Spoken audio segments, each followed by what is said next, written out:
Assalamualaikum warahmatullahi wabarakatuh. Ada program baru di kanal saya, yaitu program review buku. Jadi selain program belajar dari anak, program baca sejarah, sekarang juga kita akan review buku yang menurut saya tentu saja seru-seru. Dan kalau Anda ingin merekomendasikan satu buku untuk saya review, boleh tulis di kolom komentar dengan bahasa yang baik dan sopan.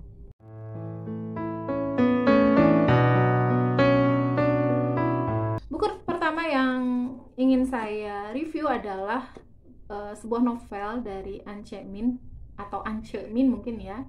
Dia seorang penulis dari Cina yang tinggal di Amerika. Buku ini judulnya Empress Orchid.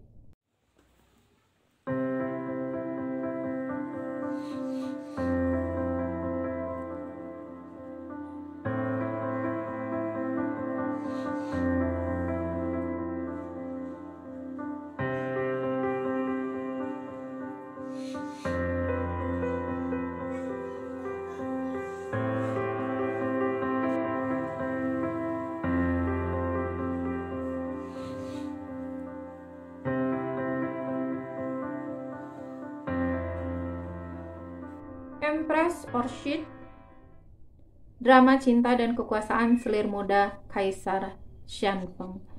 Ini adalah buku novel yang menurut saya novel paling seru dari semua genre. Jadi kalau dilombakan gitu ya, novel dari genre-genre, kalau dilombakan, ini novel akan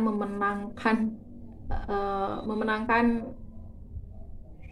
perlombaan dengan nilai 10 dari 10. Saking bagusnya novel ini. Padahal novel ini sebenarnya novel terjemahan karena karangan aslinya atau tulisan aslinya ditulis dalam bahasa Inggris. Ini menceritakan tentang seorang selir yang pada akhirnya nanti dia menjadi maharani dan puncaknya dia menjadi ibu suri yang paling berkuasa sepanjang sejarah kerajaan Cina. Mereview buku ini muncul perasaan semangat, excited banget karena mulai dari jilidnya, ini jilidnya elegan sekali. Ini dirancang dengan sangat luar biasa, baik depan maupun belakang. Ini dirancang dengan sangat luar biasa. Ditambah lagi tokoh yang digambarkan, bisa kelihatan ya, ini tokohnya cantik banget. Cantik banget. Jadi buku ini sudah membuat saya jatuh cinta bahkan ketika saya baru melihat jilidnya gitu. Bahkan sebelum saya baca judulnya. Apalagi setelah baca judulnya, ini tentang berlatar sejarah. Memang kisah nyata yang sebetulnya di Kekaisaran Cina itu menceritakan isi tentang kerajaan Cina itu sangat tertutup gitu ya, kecuali sebagaimana kita ketahui sekarang gitu. Tetapi An Che-min ini dia membongkar sejarah dan membongkar isi kota terlarang dengan sangat luar biasa. Yang pertama membuat saya tertarik tadi jilidnya, kemudian judulnya yang memang berlatar sejarah. Yang ketiga adalah kalimat pertama yang mengawali novel ini. An Che-min benar-benar luar biasa, dia mengolah kata, dia mengolah imajinasi sehingga membuat bahkan di kata pertama membuat pembacanya menjadi tertarik dan masuk ke dalam kisah ini. Aku tertawa geli setiap kali orang mengatakan bahwa sudah menjadi ambisiku untuk memerintah Cina sejak masih muda. Wow. Sekarang kalimat pertama di bab pertama, yang tadi itu baru prakata aja sudah bikin kita, apalagi yang awalnya tahu siapa itu Suzy, siapa itu Empress Orchid, siapa itu Yenohala. Saya suka susah nyebut nama orang ini. Bab satunya, hidup kebangsawananku dimulai dengan bau busuk. Luar biasa, dari kalimat ini aja udah bikin saya duduk. Saya yakin membeli buku ini, kemudian gak sabar nyampe rumah dan langsung baca sampai selesai ketika saya baca kalimat ini. Bau busuk yang datang dari peti mati ayahku. Dia telah 2 bulan wafat dan kami masih juga membawa-bawanya, dan seterusnya. Tapi kalimat yang paling membuat saya tertarik adalah hidup kebangsawananku dimulai dengan bau busuk. Itu frasa yang sangat luar biasa sih kalau menurut saya. Dia menggambarkan tentang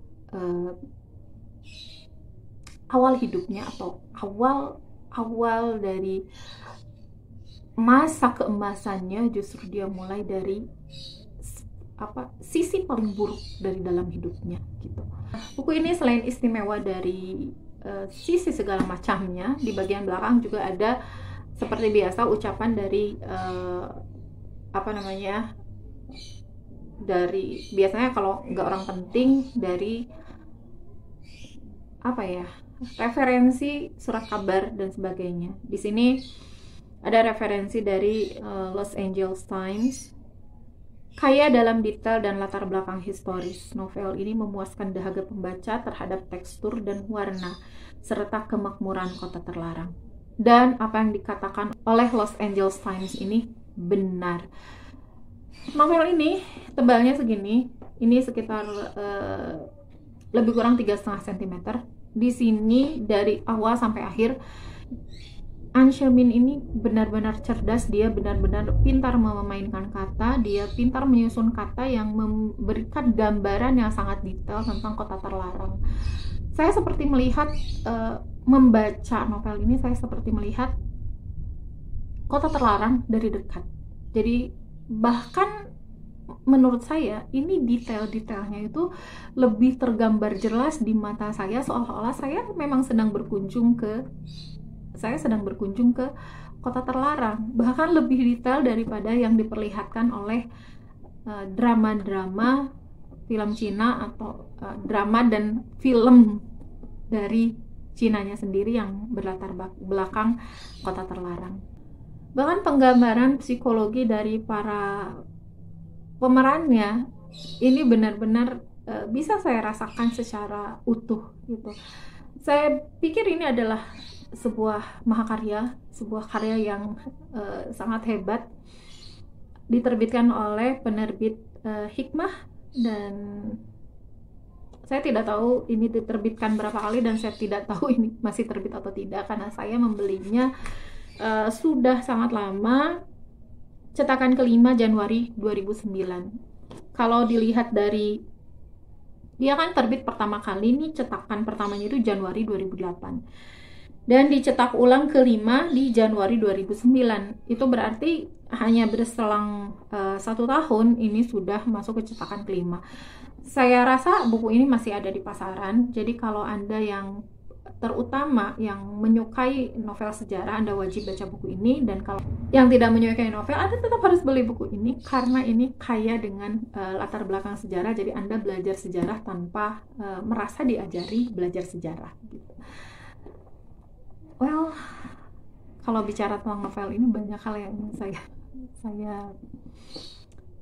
bagi dengan Anda gitu ya. Tetapi hal terakhir yang ingin saya beritahukan adalah tentang bagaimana konflik yang terjadi, yang lagi-lagi An She-min itu luar biasa. Dia mengemasnya dengan sangat sempurna.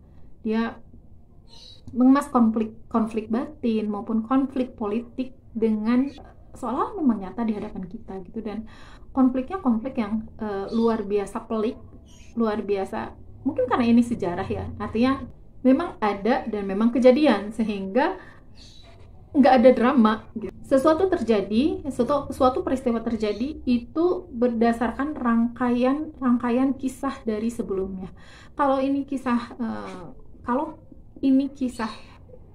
karangan, ini terlalu sempurna untuk disebut karangan.